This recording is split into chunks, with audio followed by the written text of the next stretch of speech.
അന്നദാനം മഹാദാനം എന്ന സന്ദേശം ഉൾക്കൊണ്ട് മറ്റക്കര തുരുത്തിപ്പള്ളിക്കാവിലെ തിരുവുത്സവ ആഘോഷം നടന്നു. ഉത്സവ സപ്താഹം, മണ്ഡലകാല മഹോത്സവം, ആയില്യം പൂജ തുടങ്ങി ഏത് വിശേഷ ദിവസങ്ങളിലും തുരുത്തിപ്പള്ളി ഭഗവതി ക്ഷേത്രത്തിൽ എത്തുന്ന എല്ലാ ഭക്തജനങ്ങൾക്കും 3 നേരവും ഭക്ഷണം നൽകുന്നുണ്ട്.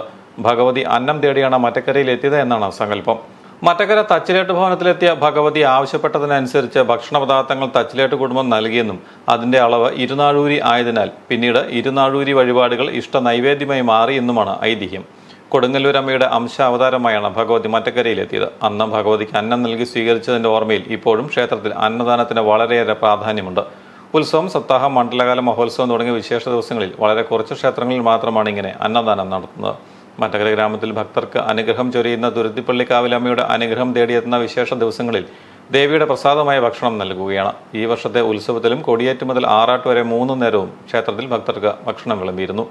ആയിരക്കണക്കിന് ആളുകളാണ് പ്രസാദമൂട്ടിൽ പങ്കെടുത്തത്.